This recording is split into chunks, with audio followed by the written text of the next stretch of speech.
Seventh day Adventist church र amazing fact समूहको संयुक्त प्रस्तुति बाइबल भविष्यवाणी कार्यक्रम संसारको आखिरी खेड।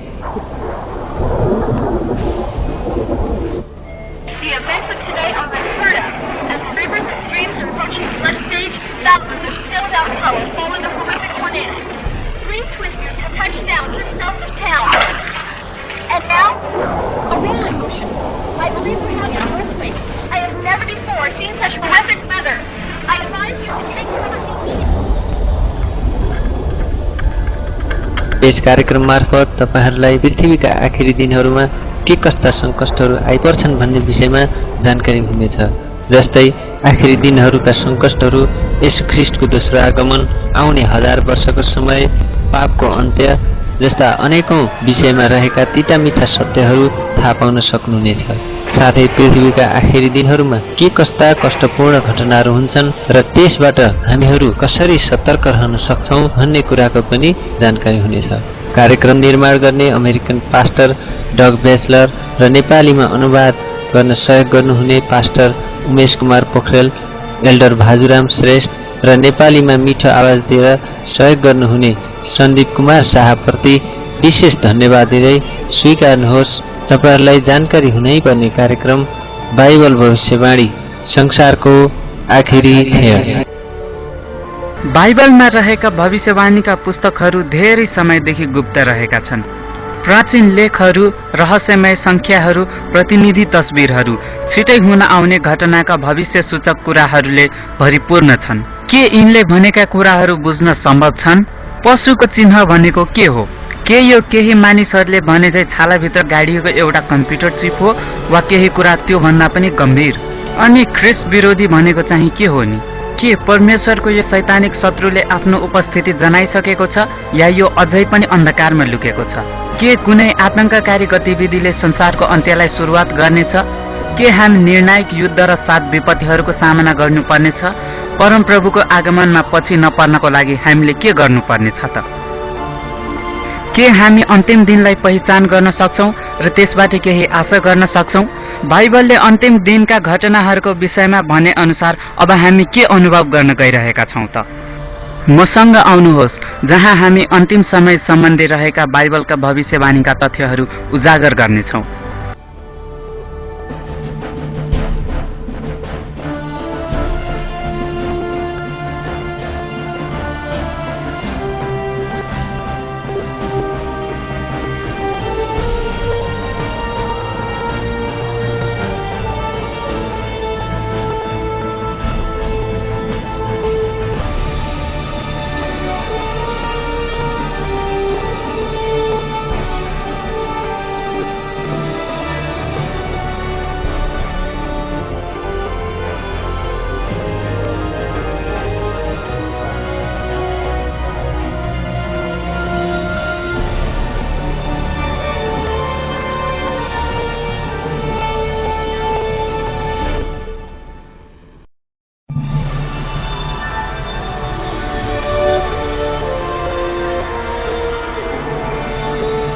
आखिरी दिनका चिन्हहरू। तर तिमी चाहिँ हे दानियल यस चर्मपत्रका मुठाका वचनहरू अन्तको समयसम्म बन्द गरी मोहर लगाएर राख। धेरैजना ज्ञान बढाउन यताउता जानेछन्। दानियल 12:4। संसारको अन्त्य के यो सम्भव छ? यदि छ भने कहिले त? हरेक युगमा चर्चामा आउने यो एक महत्त्वपूर्ण तथा रहस्यमय प्रश्न हो।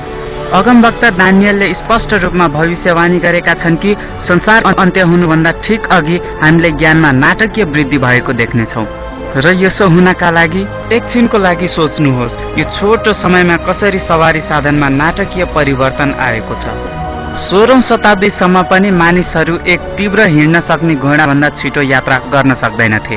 कुनै समयमा महिनौं लाग्ने यात्राहरू अहिले मिनेटमै तय गर्न सकिन्छन्। एकै पुस्तामा कम्प्युटरको प्रविधिले यस्तो क्रान्ति ल्याइदिएको छ जसको विषयमा हाम्रा पुर्खाहरूले कहिले कल्पना पनि गरेका थिएनन् होला। यस पदलाई अझ स्पष्ट रूपमा व्याख्या गर्दा यसले भन्दछ कि अन्त्यको समयमा भविष्यवाणीहरूप्रति मानिसको चाह बढ्नेछ र यसो भयो पनि। तर बाइबलमा दानियलका लेखहरू मात्र छैनन् जसले अन्तिम दिनको विषयमा हामीलाई बताउँदछ। भविष्यवाणीमा यस सम्बन्धी अरू के ज्ञानहरू छुपेका छन् त? र तिमीहरूले युद्ध र युद्धका हल्ला सुन्नेछौ, नघबराऊ, किनकि यो हुनु आवश्यक नै छन्, तर अन्त्य चाहिँ त्यति बेलै हुँदैन। ठाउँ ठाउँमा अनिकाल, रोग र भूकम्प हुनेछन्, तर यी शब्द प्रसव वेदनाको सुरु मात्र हो। मत्ती 24:6-8। हामी एकपटक सारा संसारको स्थितिलाई हेर्न सक्छौं र यहाँका राजनैतिक र प्राकृतिक शक्तिहरूले यसलाई दिन प्रतिदिन जीवनको निम्ति खतरामै बनाउँदै गएको छ। एकछिन सोच्नुहोस्, विगत शताब्दीमा मात्र सारा संसारले 2 विश्वयुद्ध तथा अन्य कैयौं भयानक युद्धहरूको सामना गर्नु परेको छ र अहिले आएर अन्तर्राष्ट्रिय आतंकवादमा तीव्र वृद्धि भएको छ। यसका साथसाथै अथाह रूपमा बढेका प्राकृतिक प्रकोपहरू जस्तै भूकम्प, आगलागी, बाढी पहिरो, सामुद्रिक आँधीहरू, आँधीबेरी इत्यादिले लगातार रूपमा पृथ्वीलाई तहस नहस गरिरहेको छ। आश्चर्य साथ भन्नुपर्दा प्रेरित यूहन्नाले पनि भविष्यवाणी गरेका छन् कि अन्तिम दिनको चिन्हको रूपमा मानिसको यस धरतीलाई नाश गर्ने क्षमता हुनेछ। प्रकाश 11:18 पदमा उनले भनेका छन्, समय आउनेछ जब परमेश्वरले ती सबैलाई नष्ट गर्नुहुनेछ जसले यस धरतीलाई नष्ट गरे। यो भविष्यवाणी निकै स्पष्ट रूपमा पूरा भयो। शताब्दीौंसम्म मानिसहरू शत्रुमाथि आक्रमण गर्न आगो वा गोला बारुद वर्षाउने बाहेक केही पनि गर्न सक्दैन थिए। तर आज हामीसँग यस्ता हात हतियारहरू छन् जसले एक क्षणमै यस धरतीबाट जीवनको नाम निशान मेटाइदिन सक्छ। वास्तवमा येशूले भविष्यवाणी गर्नुभएको थियो, एक यस्तो समय आउनेछ जब कुनै पनि शरीर जीवित रहने छैन। हामीले यी सबै खतराको सामना गर्नुपर्नेछ भनी येशूले चेतावनी दिनुभएको थियो। यो त अन्त्यको सुरुवात मात्र हुनेछ। अन्तिम दिनको सुरुवात के कुनै मानव क्रियाकलापबाट हुन सक्छ? तर यो बुझिराख कि आखिरी दिनहरूमा डरलाग्दा समयहरू आउनेछन्, किनभने मानिसहरू आफैलाई मात्र माया गर्ने, रुपैयाँ पैसाको मोह गर्ने, घमण्डी, हठी, अरूको बदनाम गर्ने, आमा बुवाको आज्ञा पालन नगर्ने, अपवित्र तथा स्वाभाविक प्रेम रहितका, दुराचारी, क्रूर, असल कुरालाई घृणा गर्ने, उत्ताउला र परमेश्वरलाई भन्दा बढी सुखविलासलाई प्रेम गर्ने हुने। 2 तिमोथी 3:1-3। बाँच्न सम्भव भएका समयहरू पार गरेर आएका कसैले पनि लगातार र डरलाग्दो रूपमा आधुनिक समाजको खस्कदो नैतिकतालाई नकार्न सक्दैनन्। प्रत्येक पुस्ताहरूले लगातार रूपमा ग्रहण योग्य चालचलनहरूलाई पछाडि धकेल्दै आएका छन्। यसको फलस्वरूप नयाँ पुस्ताहरू पुरानाका भन्दा नैतिकताको तल्लो स्तरमा गिरी काम गर्दछ। तर अभाग्यवश यस लज्जाजनक प्रक्रियाको कुनै पनि अन्त्य देखिँदैन। नोआका दिनहरूमा चरम सीमामा पुगिसकेको नैतिक पतनले बाढीद्वारा संसारको अन्त्य भयो। लोतको समयमा सदोम र गमोराको पाप र दुष्ट्याइले स्वर्गको आगोद्वारा आफ्नो विनाशलाई निम्त्यायो। लोतका दिनमा पनि त्यस्तै भएको थियो। मानिसहरू खाँदै थिए, पिउँदै थिए, किनबेच गर्दै थिए, रोप्दै थिए, बनाउँदै थिए। तर जुन दिन लोत सदोमबाट निस्के, आकाशबाट आगो र गन्धक बर्सेर तिनीहरू सबैलाई नष्ट पार्यो। मानिसको पुत्र पनि प्रकट हुने दिनमा यस्तै हुनेछ। लुका 17:28-30। र हाम्रा यी दिनहरूमा त्यही नियन्त्रणविहीन अनैतिकता र जङ्गलीपना हुनेछ जसले पुनः एकपटक स्वर्गको न्यायलाई निम्त्याउनेछ। यस सामाजिक नैतिक पतन सँगसँगै आखिरी दिनहरूमा तन्त्र मन्त्र र प्रेतात्माका कुरामा नाटकीय रूपमा वृद्धि हुनेछ भनी बाइबलले हामीलाई सचेत गराउँदछ। पवित्र आत्मा प्रष्टै भन्नुहुन्छ कि पछि आउने समयमा छली आत्मा र भूत प्रेतका सिद्धान्ततिर मन लगाएर कोही विश्वासबाट तर्की जानेछन्। 1 तिमोथी 4:1। धर्मशास्त्रद्वारा निषेधित मरेका आत्माहरूसँगको संसर्गको प्रचलन आधुनिक मण्डलीहरूमा पनि तीव्र रूपमा ग्रहण योग्य भएको छ। मन्त्रतन्त्र तथा भूत प्रेतका कुराहरूलाई समेटेका टेलिभिजन कार्यक्रम र चलचित्रहरू अति नै प्रचलित भएका छन्, विशेष गरी बालबालिका तथा युवा युवतीहरूमा। यस्तो नियन्त्रणविहीन आध्यात्मवाद र अनैतिकता यो अझै बढ्दै जानेछ भनेर बाइबलले हामीलाई सिकाउँदछ। यद्यपि आखिरका दिनहरूको एक उत्साहपूर्ण अंश हो येशूले हामीसँग गर्नुभएको करार कि उहाँको आगमनको ठिक अघि सुसमाचार सारा संसारमा प्रचार गरिनेछ। अनि राज्यको यो सुसमाचार सारा संसारमा सबै जातिका लागि गवाहीको निम्ति प्रचार गरिनेछ। त्यसपछि अन्त्य आउनेछ। मत्ती 24:14। कुनै समयमा संसारको चारै कुनामा प्रचार गर्न पूर्ण रूपमा असम्भव देखिएको सुसमाचार प्रचारको कार्य आज आएर विभिन्न मिशनरीहरू, पुस्तकहरू, चलचित्रहरू, भू उपग्रह प्रसारण मार्फत साकार भएको छ। सुसमाचार प्रचारको कार्य सारा संसारभरि द्रुत गतिमा बढिरहेको छ। यस्तो पहिले भएको थिएन। हामी अवश्य पनि यस संसारको अन्तिम दिनहरूमा बाँचिरहेका छौं भनी बाइबलले खुलाउँदछ। ज्ञानको वृद्धि, दुनियाँको अस्थिरता, नैतिक पतन र तन्त्र मन्त्र प्रति मानिसहरूको अभिरुचि, यी सबै कुराले पुष्टि गर्दछन् कि संसारको अन्त्य नजिकै छ। आखिरका संकेतहरू छिटै पूरा भइरहेका छन्, तर धेरै कुरा बाँकी नै छन्। बाइबलले यो पनि चेतावनी दिँदछ कि असल र खराबका शक्तिहरूले अन्त्यमा संसारलाई आखिरी युद्धमा ल्याउनेछ। कुनै समयमा आएर कुनै प्रकारको विश्वव्यापी मन्दीले सारा संसारलाई अति नै भयावह स्थितिमा डुबाउनेछ, जुन यसले आजसम्म देखेको थिएन। किनकि त्यसबेला यस्तो महासङ्कष्ट हुनेछ जो जगतको सुरुदेखि अहिलेसम्म भएको छैन, न त फेरि कहिले हुने नै छ। मत्ती 24:21। यस अन्तिम सङ्कष्टहरूलाई केले सुरुवात गर्नेछ र यो कहिले हुनेछ? हुन सक्छ यो कुनै विनाशकारी आतंककारी क्रियाकलाप होला, कुनै अन्तर्राष्ट्रिय आर्थिक सङ्कट, कुनै भूकम्प वा अन्तरिक्ष पिण्डको ठक्कर वा कुनै असामान्य घटना पनि हुन सक्छ। यो कुनै रासायनिक विपत्ति वा कुनै भयानक जैविक महामारी पनि हुन सक्छ। सायद यी सबै विपत्तिहरूको मिश्रण पनि हुन सक्छ। तर बाइबलले कुनै निश्चित निर्णायक घटनालाई किन प्रकाशित गर्दैन त? यसले अवश्य खुलाएको छ। अब आउने अर्को खण्डमा हामी ती आश्चर्यपूर्ण भयावह आखिरी घटनाको विषयमा अझ जान्नेछौँ, जसका लागि कति धेरै इसाईहरू पनि तयार छैनन्।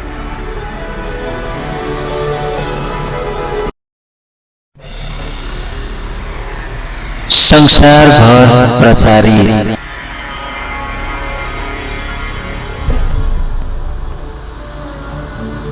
जब यी भारी सङ्कष्टहरू सुरु हुन्छन्, संसारका अगुवाहरू उक्लिरहेको प्रकोपको सामना गर्न निकै सङ्घर्ष गर्नेछन्। त्यसै बेला परमेश्वरका सत्यजनहरू पवित्र आत्माको उदेकिलो शक्ति अनुभव गर्नेछन्।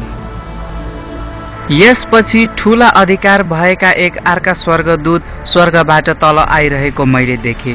तिनको वैभवले पृथ्वी उज्यालो प्रकाश 18 परमेश्वरका जनहरूलाई प्रज्वलित गर्ने यो महान शक्ति पवित्र आत्मा हुनुहुन्छ।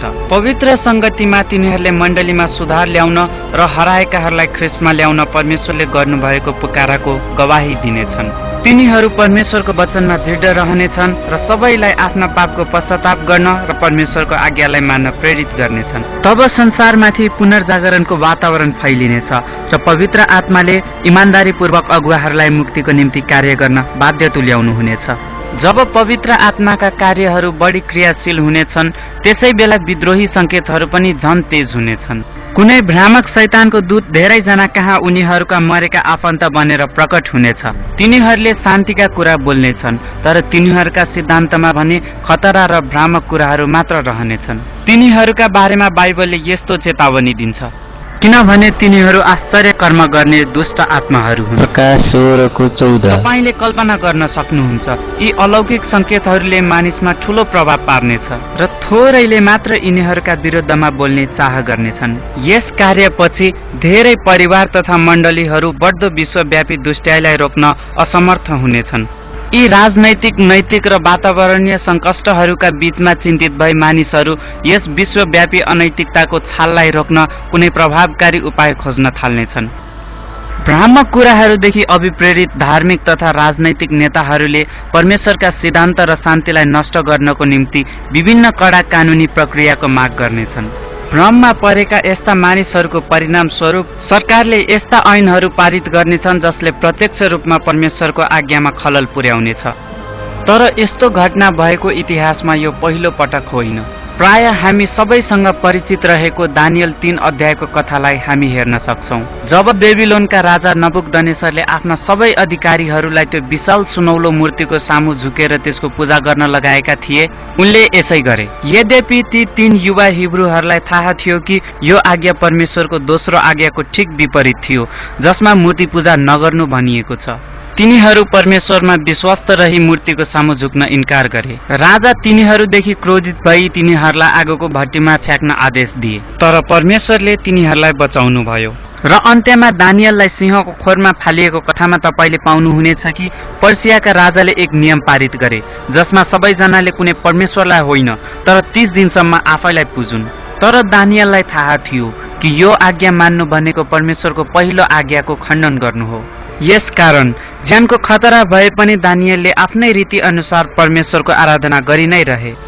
दानियलका शत्रुहरूले यो देखेर तुरन्त राजालाई खबर गरे, जो दुखी हुँदै आफ्नो विश्वासी सेवकलाई सिंहको खोरमा फाल्ने आदेश दिए।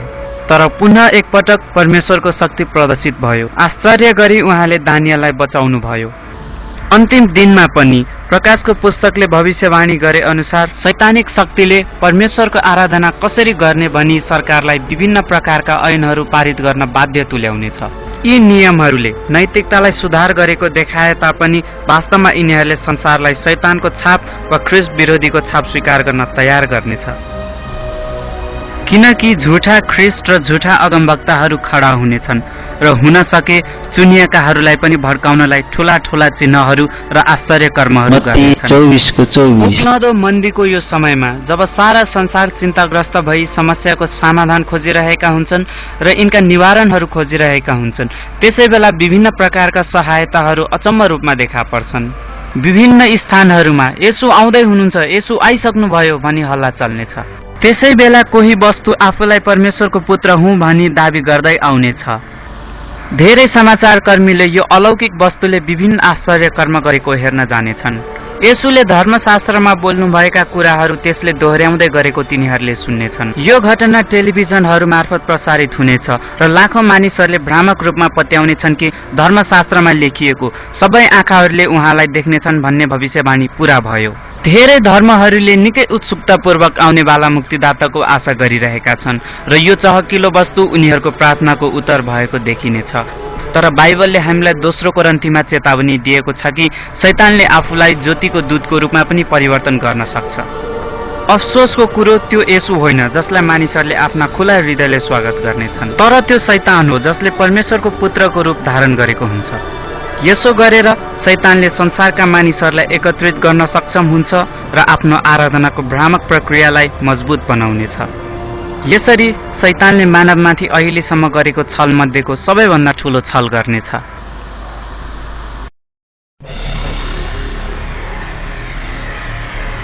परीक्षणकाल समाप्त।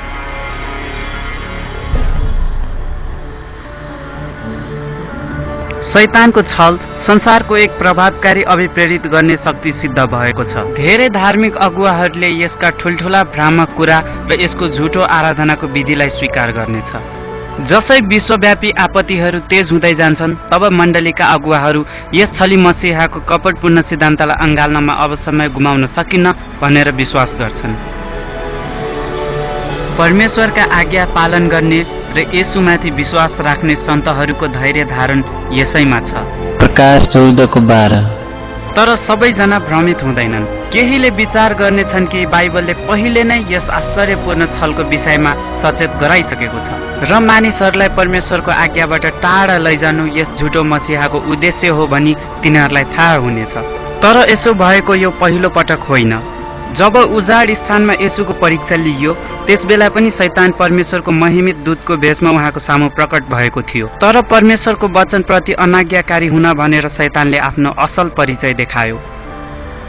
एकपटक पुनः त्यही नीति अपनाएर शैतानले यस संसारलाई परमेश्वरको आज्ञा तोड्न लगाएर उनीहरूसँग छल गर्छ। कसैले दुई मालिकको सेवा गर्न सक्दैन, किनभने त्यसले एउटालाई घृणा गर्नेछ र अर्कालाई प्रेम गर्नेछ, अथवा त्यसले एउटाप्रति भक्ति राख्नेछ र अर्कालाई त्यसले तुच्छ ठान्नेछ। मत्ती 6:24। संसार अब निर्णायक घडीमा ल्याइँदैछ। झुटो ख्रिस्ट र विश्वव्यापी समस्याहरूले संसारलाई दुई उल्लेखनीय समूहमा ध्रुवीकरण गर्दैछ। एक जसले बाइबललाई मान्नेछ र अर्को जसले पशुलाई मान्नेछ। यसको लागि त्यसले मानिसलाई प्रयोग गर्नेछ र धर्म सबै मानिसहरूको मस्तिष्कमा भएको सबैभन्दा प्रभावकारी विषय हो। परमेश्वरका साँचा जनहरूलाई टिभी र रेडियो अन्तर्वार्तामा अदालत आदिमा ल्याइनेछ, जहाँ लाखौं मानिसहरूमाथि थोपिएको झुटो आराधनाको विधिको विरुद्धमा तिनीहरूले प्रभावकारी र शक्तिशाली बाइबलीय तर्कहरू दिनेछन्। परमेश्वरको आज्ञा र साँचो आराधना भनेको के हो भन्ने विषय हरेक छलफलको केन्द्रबिन्दु बन्नेछ।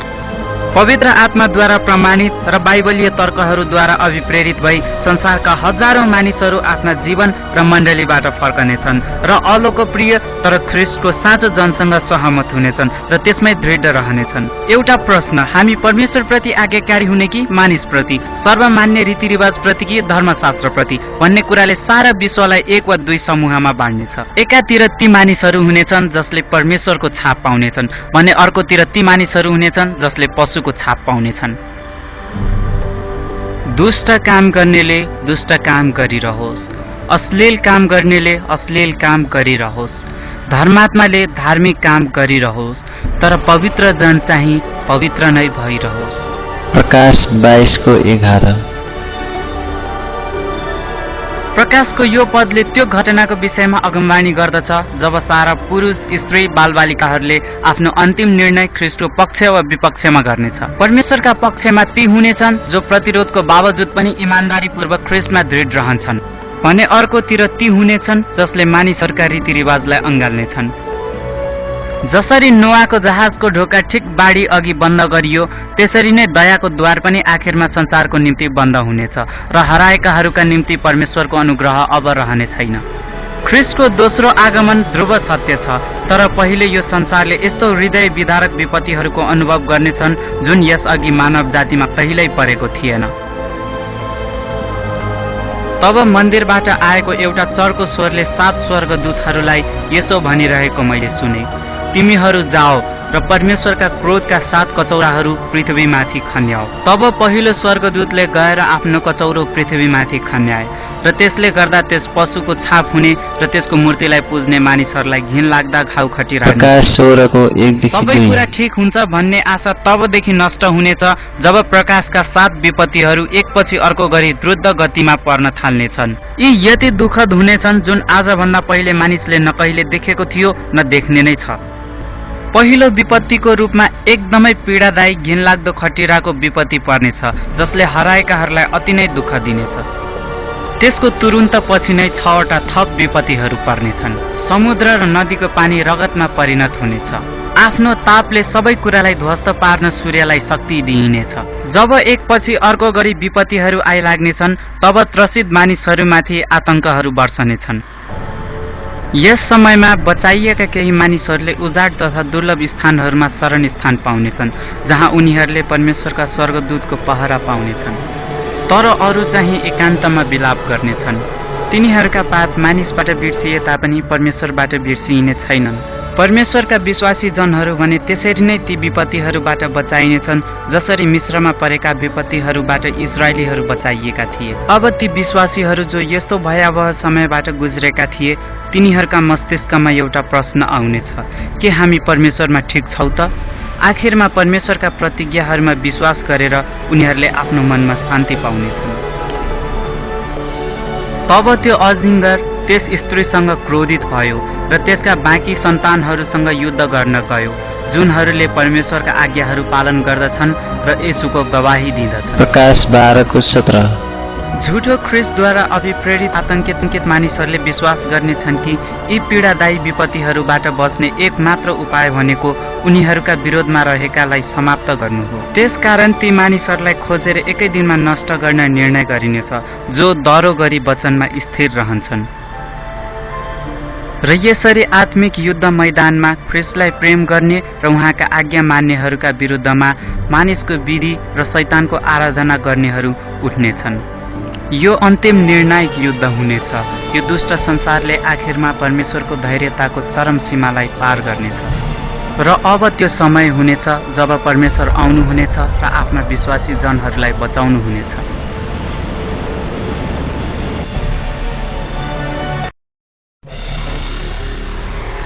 राजाको हेर्ती सवारी।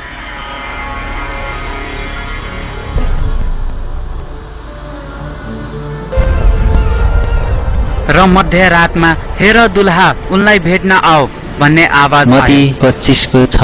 अन्धकारको त्यस घडीमा युगौंदेखि प्रतीक्षा गरिएको त्यो आशा पूरा हुन आएको छ। परमेश्वरको आदेशको स्वर यसरी सुनिनेछ, अब समाप्त भयो। यो गर्जदो स्वरले सारा आकाश थर्कमान हुनेछ।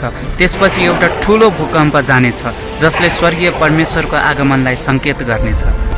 परमेश्वरका जनहरू जो यस स्थितिमा असफल भएका थिए, थकित थिए, तिनीहरू अब इन्द्रेणीले घेरिनेछन् र आफ्नो धैर्यताको निम्ति जगमगाउनेछन्। उनीहरूका मुहार चम्कनेछन् किनकि उनीहरूका मुक्तिदाता आफ्ना अथाह स्वर्गदूतहरू लिएर उनीहरूलाई घर लैजान आउँदै हुनुहुन्छ। हेर, उहाँ बादलहरूका साथ आउँदै हुनुहुन्छ र हरेक आँखाले उहाँलाई देख्नेछ, तिनीहरूले पनि जसले उहाँलाई घोचे र पृथ्वीका सबै कुलहरूले उहाँको कारण विलाप गर्नेछ। प्रकाश 1 को 7। यो कुनै रहस्यमय प्रस्फुटन होइन, किनकि तपाईले सुन्नुभएकै होला कि यस धरतीका सारा मानिसहरूले यो उदयको घटनाको साक्षी हुनेछन् र धेरै मानिसहरू यस कुरादेखि त्रसित हुनेछन्। तब दुष्टहरू आउने पवित्र राजाको उपस्थितिबाट लुक्ने व्यर्थ प्रयास गर्दै चट्टान र गुफाहरूतिर भाग्नेछन्। र जसरी येशूले प्रतिज्ञा गर्नुभएको थियो, उहाँमाथि मुद्दा चलाउने र उहाँलाई क्रुसमा टाग्न मुख्य भूमिका निर्वाह गर्नेहरू उहाँको महिमामा हुने आगमनलाई हेर्न तिनीहरूका चिहानबाट उठाइनेछन्। किनकि प्रभु स्वयं हुकुमको गर्जनसित, प्रधान स्वर्गदूतको आवाज र परमेश्वरको तुरहीको स्वरसित स्वर्गबाट ओर्लनु हुनेछ र ख्रिस्टमा मरेकाहरू चाहिँ पहिले बौली उठ्ने। 1 थिस्सलुनिकी 4 को 16। तुरहीको एउटा ठूलो स्वर सारा आकाशमा सुनिनेछ र मुक्तिदाताको उच्च सर्वोच्च स्वरले यसो भन्दै हरेक युगमा सुतेका सन्तहरूलाई उठाउनु हुनेछ, उठ उठ उठ, तिमीहरू जो धुलोमा सुति गएका छौ र जीवित हौ। संसारभरि रहेका सारा सन्तहरूको समूह आफ्नो धुलोको बिस्तरबाट उठी आउनेछन्। अब उनीहरू नयाँ महिमित र अविनाशी शरीरको लुगा लगाएर कुनै रोग वा व्याधिको संकेत बिना नै प्रकट हुनेछन्। त्यसपछि विपत्तिका दिनहरूमा बाँचेका मानिसहरू पनि परिवर्तित हुनेछन्। एक क्षणमै उनीहरूलाई एउटा सुन्दर अविनाशी शरीर दिइनेछ। तर दुष्टहरूले यो आश्चर्यमय दृश्यलाई क्रोधपूर्ण दृष्टिले हेर्नेछन्। तब हामी बाँचिरहेका र छोडिएकाहरू प्रभुलाई आकाशमा भेट्न तिनीहरूका साथसाथै बादलमा उठाइ लगिनेछौ र यसरी हामी सधैँ प्रभुसँग रहनेछौँ। 1 थिस्सलुनिकी 4 को 17। जब सारा संसार अन्धकारमा त्यागिन्छ, तब उद्धार पाएकाहरू हावामा उड्नेछन् र सारा विनाशहरूभन्दा माथि जानेछन्। उनीहरू सबै आफ्नो त्राणकर्तालाई भेट्न उडेर जानेछन्। दुःख, पाप र पीडा सदाको लागि हटिजानेछ। उनीहरूका परमेश्वरबाट छुटाएको पर्दा अब सदाको लागि हटाइयो र अब तिनीहरूले आफ्ना परमप्रभु परमेश्वर र स्वर्गदूतहरूलाई आम्ने सामने भई हेर्नेछन्। त्यस दिन परमप्रभुले मार्नुभएका सबै ठाउँमा पृथ्वीको एक कुनादेखि अर्को कुनासम्म हुनेछन्। उनीहरूका निम्ति कसैले विलाप गर्ने छैनन् अथवा ती लासहरूलाई कसैले जम्मा गर्ने छैनन्, न त गाड्नेछन्। तिनीहरू जमिनमा मल जस्तै। यिर्मिया 25 को 33। जो पछाडि छाडिन्छन् तिनीहरूले यस संसारमा हुने सारा दुःखको सामना गर्नेछन्, सारा अनिष्ट कुराहरूको, सारा भूकम्पहरूको, समुद्रहरू भड्केको, टापुहरू बेपत्ता भएको, गर्जने क्रुद्ध बादलहरू असिनाको रूप लिई पृथ्वीमा परेको सामना तिनीहरूले गर्नेछन्। यी प्रकोपहरूबाट पनि बच्न सफल भएका दुष्टहरू परमेश्वरको उपस्थितिको ज्योतिबाट नाश हुनेछन्। तिनीहरूका शरीर सारा संसारभरि छरिएर बसेका हुन्छन्। सृष्टिदेखि अहिलेसम्ममा यो एक समय हुनेछ जब पहिलो पटक यो धरती मानव जीवनबाट उन्मुख हुन जान्छ। मात्र शैतान र त्यसका पतित दूतहरू आफ्ना विद्रोहको परिणाम हेर्न बाँकी छाडिन्छन्।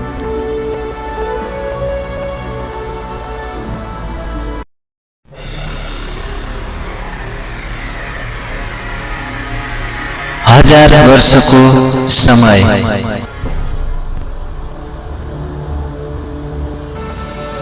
त्यसपछि अतल कुण्डको साँचो र एउटा ठूलो साङ्लो हातमा लिएका एउटा स्वर्गदूत स्वर्गबाट ओर्लेर आएको मैले देखेँ। तिनले त्यस शैतानलाई पक्रे अनि 1000 वर्षका निम्ति बाँधेर राखे। प्रकाश 20:1-2। आफूले अभिप्रेरित गरेको संसारले घेरिएको शैतान र उसका दूतहरू 1000 वर्षसम्म यहाँ कैद भएको पाउनेछन्। तिनीहरू यस अन्धकार उजाड धरतीमा कैद हुनेछन्। आफ्ना दूतहरूका साथमा शैतानले मात्र पर्खेर आफ्नो भविष्यको सजायको बारेमा विचार गर्नुपर्ने हुन्छ। चारैतर्फ त्यसले नष्ट भएका सहरहरू, टुक्रा परेका वस्तुहरू र सुकेका हाडहरू देख्नेछन्। यी सबै उसले स्वर्गको विरुद्धमा गरेको युद्धको परिणाम हुनेछ। अब त्यो पिँध्नै नभएको अथाह खाडलमा कैद हुनेछ, जहाँ त्यसले कसैलाई पनि परीक्षामा पार्न सक्ने छैन। त्यसको अवस्था अति नै दयनीय हुनेछ। तब मैले सिंहासनहरू र त्यसमाथि बस्नेहरूलाई देखे, जसलाई इन्साफ गर्ने अधिकार दिइएको थियो, र तिनीहरू ख्रिस्टसँग त्यहाँ 1000 वर्ष बसे र राज्य प्रकाश गरे। 20:4-5। शैतानले आफ्नो भाग्यको बारेमा सोच्दै गर्दा उद्धार पाएकाहरू स्वर्गको अवर्णनीय आनन्द उठाउनेछन्। उनीहरूले आफ्नो अभिभावक स्वर्गदूतसँग भेट गर्नेछन्, जसले उनीहरूको विगत जीवनसँग सम्बन्धित प्रश्नहरूको जवाफ दिनेछन्। त्यसपछि अन्त्यमा परमेश्वरले तिनीहरूलाई न्यायकर्ताको रूपमा भाग लिन बोलाउनुहुनेछ। हराएका मानिसहरूको हरेक रेकर्डलाई उनीहरूका अगाडि खोलिदिनुहुन्छ। अब उनीहरूले आफूले आशा गरेका मानिसहरू यहाँ किन छैनन् भन्ने कुराको बारेमा जान्ने मौका पाउनेछन्। तिनीहरूका छिपेका अंशहरू सबै देख्ने गरी खुला हुनेछ र आत्मिक युद्धमा तिनीहरूका भूमिका स्पष्ट हुनेछ।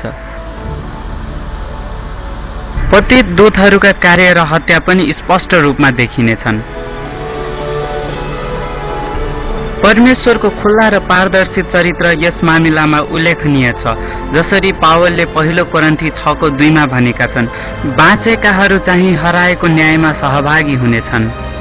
एउटा मात्र पनि पापीले आफ्नो अन्तिम दण्ड पाउनु अघि उसको लेखा ध्यानपूर्वक ती मानिसहरूद्वारा अवलोकन गरिनेछ जसले पृथ्वीका कष्ट र पीडाहरूलाई बुझ्न सक्छन्। दुष्टका हरेक कार्यहरू र वचनहरू परमेश्वरको अगाडि पढिनेछन्।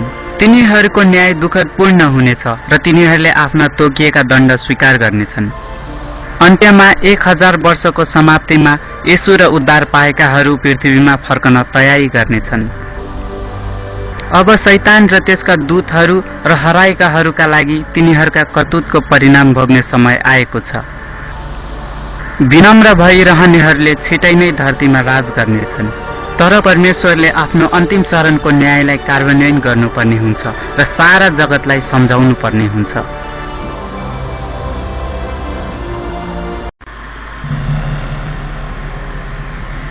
पापको अन्त्य।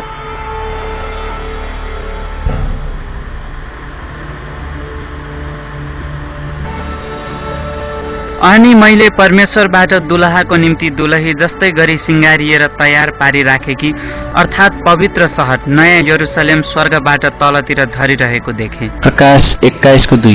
स्वर्गमा 1000 वर्ष बसेपछि ख्रिस्ट र उद्धार पाएकाहरू नयाँ यरुसलेमका साथ पृथ्वीमा फर्कन तयारी गर्नेछन्। जब पवित्र सहर त्यो उजाड धरतीको समीपमा आउनेछ, तब ख्रिस्टले ती मरेका दुष्टहरूलाई तिनीहरूका धुलोको चिहानबाट उठ्न आदेश दिनुहुनेछ। उहाँको यस स्वरमा हरेक युग र स्थानका नबचाइएका मानिसहरू परमेश्वरको सामु उठ्नेछन्। ती हराएकाहरू त्यही विनाशी शरीर लिएर उठ्नेछन् जुन तिनीहरूले मृत्यु पूर्व पाएका थिए। जब येशू ओर्लनुहुनेछ, उहाँले खुट्टाहरू जैतुनको डाँडामाथि टेक्नुहुनेछ। एउटा भयानक भूकम्पले त्यस डाँडालाई सम्म पारिदिनेछ। त्यसपछि नयाँ यरुसलेम परमेश्वरको विशाल सहर स्वर्गबाट ओर्लनेछ र त्यसको जग येशूले बनाउनु भएको स्थानमा बस्नेछ।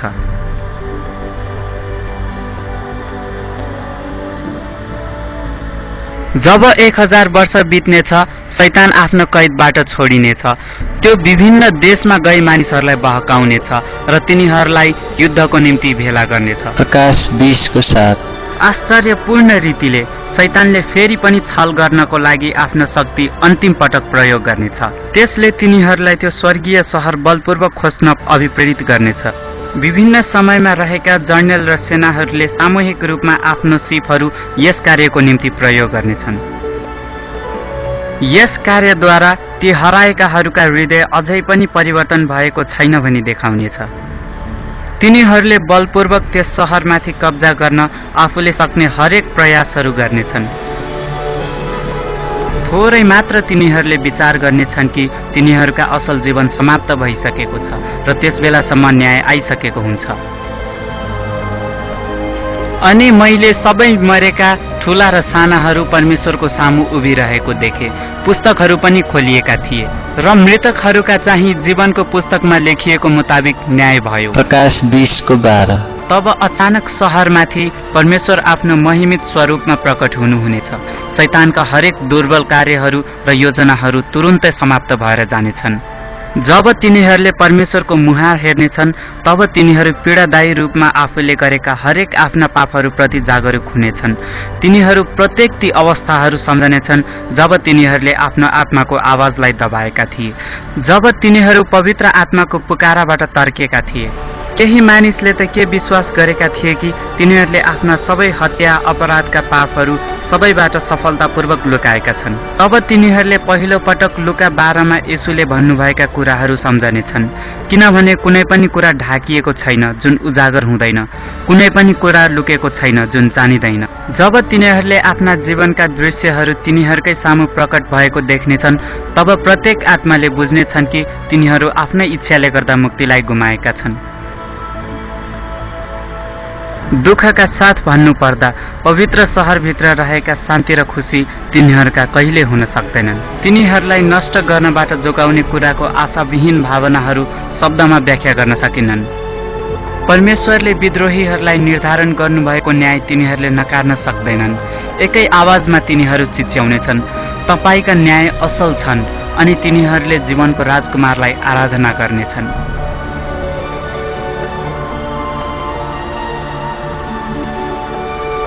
तिनीहरूले सारा पृथ्वीभरि गएर सन्तहरूका छाउनीको वरिपरि र प्रिय सहरलाई घेरे, तर स्वर्गबाट आगो बर्सेर तिनीहरूलाई भस्म पार्यो। प्रकाश 20:9। आखिरमा हराएकाहरूका निम्ति तिनीहरूको कर्तुतको अपरिवर्तनीय परिणाम भोग्ने समय आउनेछ। त्यसको केही समयपछि नै आकाशबाट आगोको वर्षा हुनेछ, जमिन टुक्रिनेछ र ज्वालामुखीहरू बाहिर आउनेछन्। अनि अब शैतानले आक्रमण गर्न प्रयास गर्नेछ। त्यसबेला धर्मीजनहरू नयाँ यरुसलेमको द्वारभित्र सुरक्षित रहनेछन्। प्रत्येक पापीहरू आफ्नो कर्तुतको आधारमा नष्ट हुनेछन्। सबैजना आफ्नो कर्तुत अनुसार दण्ड भोग्नेछन्। थोरै पाप गर्नेले थोरै र धेरै पाप गर्नेले धेरै सजाय पाउनेछन्। दुष्टहरूले दण्ड पाएको कुरा परमेश्वरको निम्ति अति नै दुःखद कुरो हो, तर यो एउटा यस्तो कुरो हो जुन उहाँको न्यायले माग गर्दछ। पापको ज्याला मृत्यु हो। क्रुसमा येशूले यो अन्तिम दण्ड ती सबैको निम्ति भोग्नुभयो जसले उहाँको बलिदानलाई अँगाल्दछ। तर दुःखको साथ भन्नुपर्दा हराएकाहरू अहिले पनि यसलाई त्यागेका हुन्छन् र यसको पीडादायी मूल्य तिनीहरू आफैले चुकाउनु पर्ने हुन्छ। हेर, भट्टी झै दन्कने दिनहरू आउँदैछन् र सबै हठीहरू हो ती सबै दुष्टहरू ठुटा झै हुनेछन्। तिमीहरूले दुष्टलाई कुल्चनेछौ, किनभने तिनीहरू तिम्रो खुट्टा मुनि खरानी हुनेछ। मलाकी 4:1-3। र जब यो आखिरी दण्डको कार्य मत्थर हुन्छ तब सारा जगतले आँसुको वर्षा अब सदाको निम्ति सकियो भनी आफ्नो उच्च स्वरमा परमेश्वरको महिमा गाउनेछन्। र जब परिणाम शान्त हुन्छ, अनन्तसम्म सुरक्षा दिनुहुने परमेश्वरले आफ्नो ध्यान अब नयाँ स्वर्ग तथा नयाँ पृथ्वी सृष्टि गर्नतर्फ ल्याउनुहुनेछ।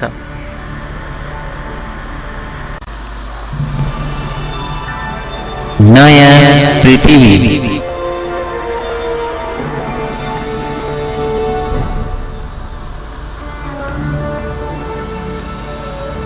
तब मैले नयाँ आकाश र नयाँ पृथ्वी देखे, किनकि पहिलो आकाश र पहिलो पृथ्वी बिति गएका थिए। प्रकाश 21:1। जब पृथ्वीलाई आगोले शुद्ध गरिन्छ तब परमेश्वरले पुनः सृष्टिको उदेकिलो कार्यलाई अघि बढाउनुहुनेछ। उहाँको वचनको शक्तिमा पृथ्वीले आफ्नो स्वरूप पाउनेछ।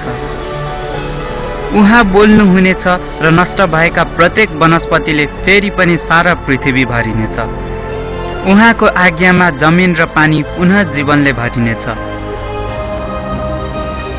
हरेक जटिल र सुन्दर प्राणीहरूले शान्तिपूर्वक गरी नयाँ धरती फेरि पनि पूर्ण रूपमा भरिनेछ। वातावरणका सम्पूर्ण कुराहरू स्वच्छ र मिठो हुनेछन्। यो पृथ्वी अब बौद्धिक सृष्टिको एक उत्कृष्ट नमुना हुनेछ। उहाँले तिनीहरूका आँखाको आँसु पूर्ण रूपले पुछिदिनुहुनेछ र फेरि मृत्यु नै हुने छैन र शोक र पीडा पनि हुने छैन, किनकि पहिलेका कुराहरू बितिसकेका छन्। प्रकाश 21:4। जगतको सुरक्षा पूर्ण हुनेछ। नयाँ यरुसलेमलाई आफ्नो राजधानीको स्वरूपमा पाई प्रत्येक सृष्टिले परमेश्वरको प्यारो व्यवस्थामा आनन्द मनाउनेछन्।